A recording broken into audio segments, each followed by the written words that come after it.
네, 내년도 예산안을 둘러싸고 국민의힘과 더불어민주당 극한 대립이 이어지고 있습니다. 어제 본회의에서는 결국 예산안이 상정되지 못했습니다. 개혁신당 이번 예산을 보고 한마디로 예산 깡패질이다 이렇게 지적했습니다. 개혁신당 허은하 대표 모시고 말씀 듣겠습니다. 대표님 어서 오십시오. 네, 안녕하세요. 허은하입니다. 예산 깡패질이요? 위기 상황이 오면은 네. 우선 나라 망해도 된다, 아니면 국민 불편해도 된다라는 식으로 일을 하면 깡패질이죠. 그래서 제가 좀 말씀을 드렸는데, 삭감된 예산의 4조 가운데서 2조가 예비비인데, 그 중에 1조 원이 재난 대비 예비비입니다. 그러면 예비비라는 말은 언제든지 일이 벌어질 수 있기 때문에 그 예비에서 모아둔 나랏돈이잖아요. 그러면 예를 들어서 코로나19 때 격리됐던 그 분들의 생활지원비라던가 의료기관 손실비나 보건소 방역 물품 구입 이런 것들이 모두 예비비로 지출이 된 거거든요. 네.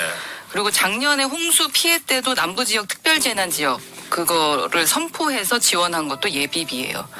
그럼 이렇게 그러니까 지진 났을 때 쓰는 것도 예비비고, 나라에 갑자기 어떠한 일이 일어났을 때 쓸 수 있는 예비비마저 이렇게 위기 상황 됐을 때 그럼 어떻게 하라는 거지?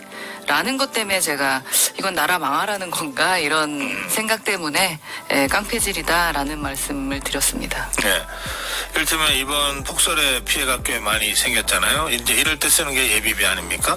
이 정도 폭설은 117년 만에 처음이라고 하니까. 그렇죠. 이거를 미리 예상해서 그 정상적인 예산으로 책정해 놓을 수가 없잖아요. 이럴 때 쓰는 게 예비비인데 이걸 깎아버리면 막상 쓰려고 해도 돈이 없다. 그렇죠. 국가에서 저희 개혁신당이 바라보는 건 국가 시스템이거든요. 국가 시스템이 점점 선진화돼야 되는데 그게 후진화되면 안 된다고 생각합니다. 그래서 그 부분에 대해서 지적을 했고, 또 검찰이나 경찰 감사원의 특경비나 특활비를 이제 깎았는데 그 부분은 봤더니 이 부분은 조금 오바됐더라라고 하면은 그렇게 할 수 있다고 봅니다. 그러나 예를 들어 저희가 요즘에 소방관에 대한 간식비 얘기를 계속하고 있는데요. 네.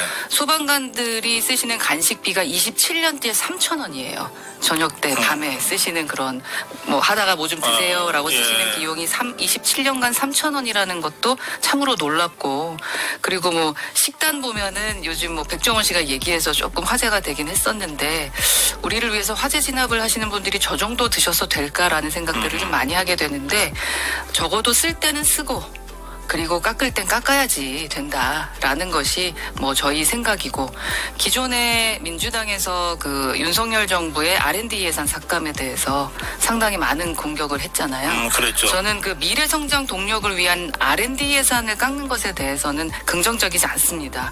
물론 이상하게 배분되는 것들이 있죠. 근데 그런 것들을 찾아서 감액할 수는 있겠습니다만, 이번에 다시 증액했던 것을 815억을 또 감액을 했더라고요. 그래서 어떠한 부분을 고민하시고 하신 걸까라는 생각이 좀 많이 들고요. 또 복지부 예산도 1,650억인가를 감액했던데, 그게 취약계층에게 가는 비용이라면 어떻게 할 건가. 지금 저희 개혁신당이 바라보는 것은 양극화에 대해서 많이 고민하고, 특히 취약계층에 대해서도 저희가 국가에서 시스템으로 보호해야 된다라는 생각을 갖고 있는데, 네. 지금의 예산 삭감이 그냥 감정 싸움이 아니길 그냥 바랄 뿐입니다. 근데 이제 대표님도 이제 국회의원을 하셨으니까 예산 다뤄보셨잖아요. 이게 이번 경우에 순액 삭감이란 말이에요. 순액 삭감 예산은 초유라 그러던데요. 그렇게 했기 때문에 이재명 대표가 외치던 비용에 대해서도 증감하지 않겠다라는 것을 강조하면서 본인들이 상당히 순수하게 국민을 위한 삭감이다라는 것을 좀 보여주기 위함이지 않았을까라는 생각이 드는데, 이제 이 부분에 대해서도 국민의힘도 그리고 정부도 할 말이 없기는 해요. 왜냐하면 저는 이 예를 들어드리고 싶어요. 지금 여가부가 아직도 여가부 장관이 임명되지 않은 지 5개월째입니다. 그러니까 대통령께서 분명히 공약으로 여가부 폐지를 말씀을 하셨고, 근데 당선이 되고 보니까 여가부 폐지 같은 것을 하려면 입법이 돼야 되는데, 사실 여당과 야당이 소통이 되지 않고 있기 때문에 입법이 되지 않으니 폐지가 어렵잖아요. 폐지가 어려워서 그냥 없는 부서 취급하면서 이 여가부를 생존시키고 있습니다. 그런데 예산이 얼마였냐? 13조 8천억 원 예산을 줬거든요. 왜 줬냐는지 저는 이해를 못하겠고 왜 그 금액을 예산에 편성했는지도 모르겠어요. 그렇다면 순액으로 기본적으로 삭감해야 되는 거 아닌가, 이 부분은. 저는 좀 그런 생각이 있고, 여가부 폐지에 대해서 공언을 했으면 그 부분에 대해서 사실은 비용적으로라도 뭔가를 좀 보여줘야, 그래야 대통령께서 약속하신 것에 대한 그래도 그것을 지키기 위해. 그래서 여기에서 삭감하고 이 부분을 복지부에 1650억 삭감이 아니라 뭐 증액을 해주는 부분이 돼야 되는 것이 아닌가? 뭐 이런 생각들이 듭니다. 통상 이제 예산 심사를 할 때요, 이제 정부가 제출한 예산안을 삭감을 하죠, 여기저기. 그리고 또 뭐 예전에는, 요즘은 어떤지 모르겠습니다만, 예전에는 삭감될 거를 염두에 두고 조금 부풀려서 제출한다는 그랬죠. 얘기까지 있었어요. 네. 그러니까 이제 삭감을 이렇게 여기저기 하는데, 반면에 또 국회의원들마다 다 지역구 사업과 관련해서 뭔가 좀 증액시켜야 될 부분들에 대한 요구들이 꽤 있잖아요. 그렇죠. 이제 그런 것들을 막판에 예결위 소위, 개수조정 소위 같은 데다가 급하게 쪽지 보내는 것 때문에 쪽지 예산이라는 그 아주 불명예스러운 호칭까지 생겼잖아요. 네. 이건 다 증액이잖아요. 그렇죠. 그러니까 이번에 순감액 예산이 이렇게 통과되는 바람에 의원들 입장에서는 꼭 필요한 지역구 예산 챙기는 게 불가능해졌잖아요. 네. 원천적으로. 네. 또 이재명 대표 지역사랑 이 화폐 상품권, 그렇죠. 예, 그 부분도 그것도 포기하고. 지금 2조 이상 지금 안 되니까 네. 뭐 이런 상황에서 뭐 우리 지역에 이거는 꼭 해야 됩니다, 이렇게 하기가 어렵잖아요. 그런데 이것은 이제 뭐 국민 입장에서는 그래, 그런 쪽지 예산 없어야지라고 생각할 수 있지만, 그러나 실제 국회의원들 입장에서는 이런 식의 예산 처리가 과연 맞나? 이를테면 여당은 여당대로, 야당은 야당대로 그럴 것 같아요. 그죠. 뭐 그런 점들이 우원식 의장이 10일까지 좀 의논해 달라고 한 배경에 있는 것 같다. 어제 그런 분석이 있었는데. 맞습니다. 그 지역 관련된 부분을 말씀을 드리면, 물론 이제 국민들께서 생각하시기에 쪽지 예산은 너무나 부정적으로 보이기 때문에, 그리고 자신들의 지역을 위해서 저렇게 해도 되는 거야 라는 생각을 하실 수 있지만, 또 그 지역의 주민의 입장으로 봤을 때는 우리가 요런 부분들이 증액이 돼서 더 발전해야 되는데 라고 생각하면, 그곳에서 약속했던 지역 의원들은 상당히 난감한 상황인 거죠. 이제 그럼에도 불구하고 민주당이 영리하게 생각했다라는 부분은 미리 모아서 의원들에게 이번에는 쪽지 예산 없다. 나도 뭐 얼마를 양보하겠다. 뭐 그렇게 프레임을 잡은 거 아니겠습니까? 그래서 큰 목소리가 나지 않도록 하는 것 같긴 한데, 그럼에도 불구하고 이 삭감에서 깡패질이 좀 있으니 그 부분에 대해서는 다시 한 번 더 돌아봐야 되는 것이 아닌가 저는 생각하고, 저는 쪽지 예산 같은 것은 좀 없어져야 된다고 생각합니다. 12월 10일까지 여야가 다시 한번 협의해 달라고 우원식 의장이 주문을 했는데, 네. 그 협의와 조정이 될까요?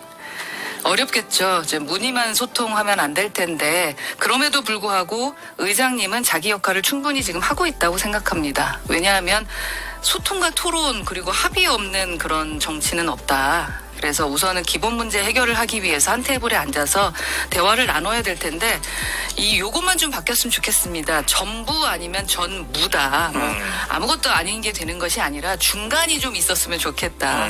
그래서 좀 뭔가의 협의점, 합의점이 나왔으면 좋겠습니다. 이럴 때 개혁신당이 뭔가 뭐 중재안이라든지 또는 뭔가 묘안 같은 거를 낼 수 있는 기회 아닌가요? 저희가 수많은 이제 대안들을 제시했죠. 근데 소통에는 어떤 묘안 같은 건 좀 없는 것 같고, 그냥 일단은 테이블에 앉아서 만나야 된다. 근데 저희가 예전에도 문제 있을 때마다 각 당에 제가 소통 테이블 연석회의를 계속 주장을 했어요. 근데 그냥 다 무시하시는 부분들이 있는데요. 만나지 않고서는 해결이 안 됩니다. 근데 이미 답이 정해져 있다고 생각하고 이래서 안 가 저래서 안 가 하시면서 만나질 않으시잖아요.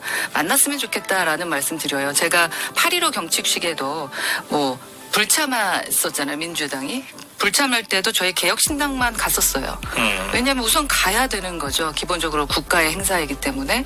그리고 어느 자리라면 만나면 되는 겁니다. 근데 아직도 개혁신당에 예방을 안 오신 정부 여당의 대표가 계시거든요.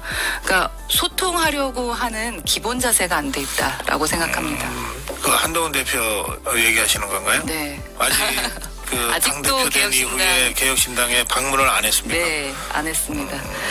그냥 사실- 그 새로 당대표가 되면 그 여러 정당에 다 이제 그냥 하는 거잖아요. 네, 기본이죠. 그러니까 기본적인 것을 아직 좀 못 배우신 것 같다, 안타깝다라는 참. 말씀을 드리고. 알겠습니다. 여튼 저희 개혁신당은 중재자 역할을 하기 위해서 지속적으로 노력하고 있습니다. 그래서 저희가 뭐 중재자 역할을 해달라 그러면 할 테니 여튼 테이블에 만나서 말씀 나누셨으면 좋겠습니다. 알겠습니다. 예. 그런가 하면 이게 지금 사실 그 자동 부의 그 조항을 없애는 그 국회법 개정안이 통과됐잖아요. 그때 개혁신당은 어떻게 반대표를 던졌나요? 네네, 반대표 던졌습니다. 이게 자동 부의가 폐지가 되면 다시 동물국회로 돌아간다라고 생각하고, 왜 2014년도에 국회 선진화법이 만들어졌는지 그 취지를 한 번쯤 생각해 봤으면 좋겠습니다. 예를 들어서 제가 문화가 바뀌면서 뭐 예를 들면 게임의 셧다운제 폐지 같은 게 폐지되는 것은 문화가 바뀌었기 때문에 가능한 겁니다만, 이 부분은 전혀 문화가 바뀌지 않았고, 예산 때가 되면 우리가 늘 보잖아요. 연말 되면 한쪽은 예산을 통과시키겠다고 하고 한쪽은 그걸 막으려고 하고, 그러다 보니까 국회가 아수라장이 되고, 그래서 아무것도 안 되니까 자동부의 조항을 우선은 넣어둔 것이기 때문에 그 뒤로는 동물국회라는 말은 좀 사라졌다라고 생각을 합니다. 그래서 저희 쪽은 폐지 입장인데, 또 뭐 대통령께서 거부권 행사하실 테니까 그거에 대해서는 또 원내와 다시 또 협의를 해야 되지 않을까 하는 생각입니다. 알겠습니다. 자, 좀 다른 문제도 짚어보겠습니다. 그 명태균 씨 의혹이 지금 명태균 씨와 김영선 전 의원에 대한 수사가 진행되는 중에도 이게 잦아들지 않고 있습니다. 어제는 그 오세훈 시장, 홍준표 시장, 안철수 의원, 뭐 이제 이런 사람들 얘기가 계속 나오면서 어제 나온 거는 사진 한 장이 나왔는데요. 명태균 씨, 김영선 전 의원, 그다음에 지금 최근에 오세훈 시장의 후원자로 알려진 뭐 김모 씨, 또 홍준표 시장의 최측근으로 알려진 또 인물, 이런 사진이 공개가 됐어요. 또 그런가 하면 또 이 명태균 씨가 이준석 의원, 천하람 의원과 찍은 사진, 뭐 또 김정인 뭐 위원장과 관계, 뭐 이런 얘기들이 많이 계속 돌고 있잖아요. 이거 어떻게 보세요, 대표님은? 저는 뭐 국민의힘이라는 정당에 대해서 이제 환멸을 느끼고 그게 싫어서 좀 나온 사람이기 때문에 거기에는 시스템이라는 것은 전혀 볼 수가 없고, 그냥 구태적인 그 관례? 라고 하면서 구태적인 것들이 좀 답습되어 왔다라고 저는 좀 생각을 합니다.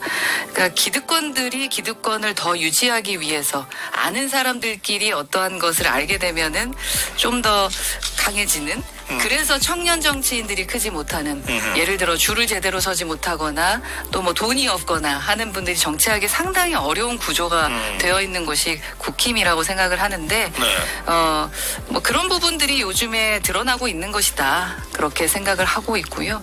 그래서 저희가 이제 특검하자라고 말씀을 드리는 거고, 또 너무 비겁하게도 그 모든 것들의 문제와 구태의 부분을 저희 당으로 계속 공을 던지면서 니들이 문제야라고 말씀을 자꾸 하시더라고요. 국민들 보시기에 좀 어이없다고 생각할 것 같고, 차근차근 진실이 밝혀질 거라고 생각하고요. 여하튼 요즘에 이제 밤잠을 못 이루시는 분들이 좀 많을 것 같다라는 생각은 듭니다. 네. 그런데 명태균 씨 관련해서 지금 이제 하원화 대표가 당대표로 있는 개혁신당, 이준석 의원, 천하람 의원과는 어쨌든 관계가 없는 건 아니잖아요. 그러니까 이 부분에 대해서 뭐 이준석 의원이나 천하람 의원이 필요할 때 이렇게 뭐 해명을 하거나 이런 발언은 있었지만 전체적으로 보면 이 사건에 대한 어떤 정돈된 입장이라 그럴까? 그때그때 제기되는 문제에 대해서는 해명성 발언은 있었지만 그런 건 없었던 것 같아서요. 이준석 예. 그 당시 국민의힘에서 당대표를 했었기 때문에 네. 그때에 대한 책임과 그때에 대한 무언가를 이제 요구하시는 것 같은데 글쎄요 저는 제가 지금 현재 당대표로 있으면서도 한번 고민해 봤어요. 만약에 2년 뒤, 3년 뒤 이 당에서 내가 당시 현재 대표를 하고 있을 때 문제점이 생겼다라고 했을 때 제 문제고 제가 뭔가 잘못을 했었다라면 그건 당연히 책임지고 제가 뭐 혼나야 되는 것 같아요. 뭐 그런데 이 당의 구태적인 문제에 있어서 밝힐 수도 있고 밝히지 못할 부분들이 있다고 칠 때 그때 모든 거를 까발리는 게 맞나? 라는 생각을 저는 좀 하거든요. 그래서 만약에 요렇게 말을 해도 말을 한다고 욕먹을 테고 또 말을 하지 않으면 또 말을 하지 않는다고 또 오해하면서 욕을 먹을 텐데 그래서 그 부분은 각각 개인이 알아서 판단하는 걸 텐데 저 같으면은 저는 만약에 구태적인 시스템이라 그러면은 굳이 하나하나 떠발리지는 않을 것 같아요. 근데 각각 스타일이 있는 것 같습니다. 그래서 뭐 천하람 지금 현 우리 원내대표 같은 경우는 이제 입을 함구하고 있고요. 그리고 또 이준석 현재 의원님께서는 또 이 필요한 부분에 대해서는 이야기를 하고 그러는 것 같은데 각각의 스타일이지 않을까 싶고 그 부분에 대해서는 저희 개혁신당 입장에서는 또 이야기하지 않고 있습니다. 네. 두 사람이 알아서 할 일. 네, 저희가 그런 식으로 좀 투트랙으로 각각의 역할에 맞춰서 가는 게 맞다고 생각합니다. 지금의 개혁신당을 할 때 이 벌어진 일이 아니다. 그럼요. 예. 예전의 일이다. 네, 예전의 일이고 먼저 국민의힘에서 좀 반성 좀 하셨으면 좋겠어요. 본인들이 지금 얼마나 엉망진창인지 모르시는 거 아니잖아요.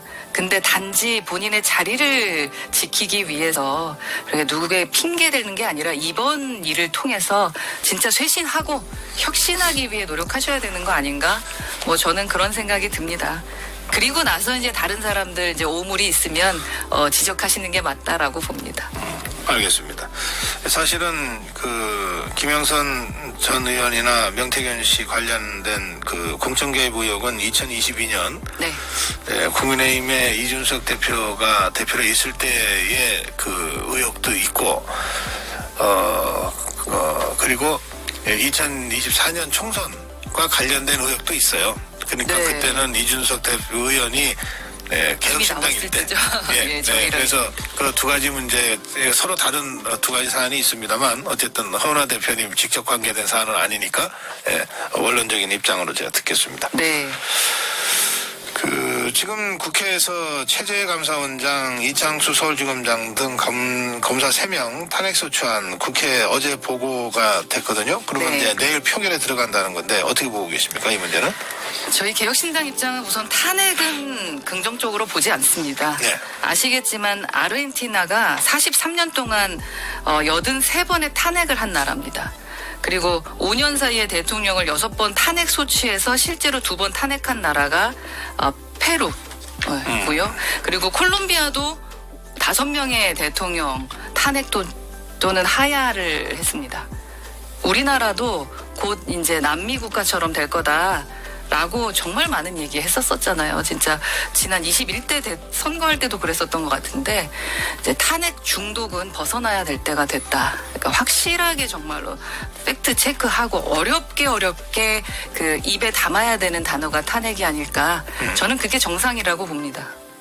그래서 제발 좀 정상적인 정치가 드는 그런 여의도가 됐으면 좋겠습니다. 그럼 이번 최재감사원장이나 이창수 서울지검장 등 검사 3명에 대한 탄핵안에는 개혁신당은 반대하시는 건가요? 뭐 제 생각은 그러는데 개혁신당의 의원들도 아마 같은 생각일 겁니다. 이런 부분에 대해서는 저희는 뭐 자유 입장이고 당론으로 정하진 않습니다. 왜냐하면 모두 다 탄핵에 대해서 긍정적으로 생각하지 않는 분들이 모여 있거든요. 네. 그렇군요. 그러면 좀 연장해서 보면 지금 야권이 더불어민주당은 공식적으로는 윤석열 대통령 탄핵 주장을 하진 않습니다. 당 차원에서. 네, 당론으로. 그러고 있습니다.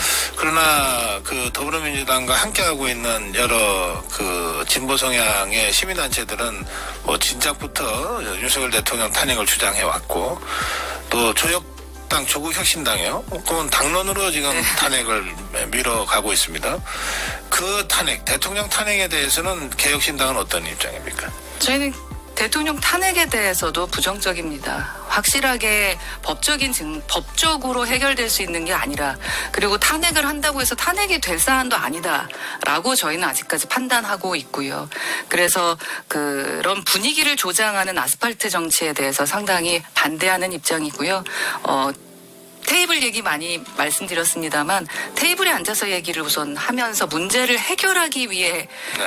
정치가 있어야 되는 것이지 본인들의 입장을 어떻게 자극하기 위한 그러한 선동들은 이제는 좀 없어져야 된다라는 생각을 좀 갖고 있고요. 하지만 누구나 다 각자의 입장이 있는 거니까 자유롭게 본인들의 스타일대로 하는 거죠. 하지만 국회에 있는 국회의원이라면, 선출직이라면 본인을 뽑아준 국민 입장을 먼저 생각하는 것이 정상이라고 생각합니다.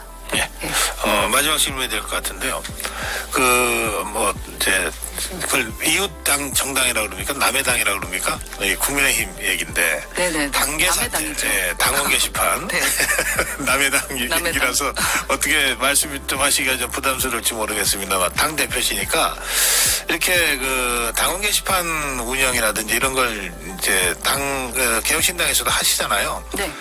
지금 국민의힘의 당원 게시판 사태를 보시면 어떤 생각이 드세요? 한 말씀 해주신다면. 아니, 저희 당원 게시판에 그 허은하 대표에 대한 욕이 상당히 많아요. 아, 그래요? 예, 뭐 저에 대해서 공격하시고 안 좋게 말씀하시는 분도 계시고 또 칭찬해 주시는 분도 계시고 그렇거든요. 당원 게시판에 이제 익명으로 누군가가 글을 쓴다라는 것은 자유죠. 자유라고 생각을 하는데 네. 또 그 안에서 그러니까 뭐 법적인 문제도 없을 것 같고 여러 가지 뭐 문제가 있는 건가라는 생각을 합니다만 근데 또 조직적으로 무언가를 했다? 그것은 또 이상하죠. 그래서 한동훈 대표 입장에선 상당히 면상하는 부분이긴 한 것 같은데 왜 이 부분을 처음부터 강력하게 얘기하지 못했을까? 그냥 깔끔하게 할 수도 있었을 텐데 라는 생각이고요. 그리고 뭐 제가 그래서 남의 당 얘기라 열심히 지켜보진 않았습니다만 네. 저희도 시스템적으로 익명이긴 합니다만 이렇게 찾아볼 수는 있거든요. 그래서 뭐 찾아봐서 말씀 나누시게 그냥 깔끔하게 하셨으면 좋겠다. 근데 좀 약간 일반적으로 좀 정상적이지는 않은 분위기로 흘러가고 있는 것 같아서 각 뭐 친한계에다 친윤계에다 무슨 또 뭐 비윤계 뭐 여러 가지 또 계파로 싸우고 있는 예. 이 모습 국민들 보시기에 당원들 알겠습니다. 보시기에 답답할 겁니다. 네. 쇄신 좀 하십시오 제발. 예, 오늘 여기까지 듣겠습니다. 말씀 잘 네, 들었습니다. 감사합니다. 개혁신당 하원하 대표였습니다.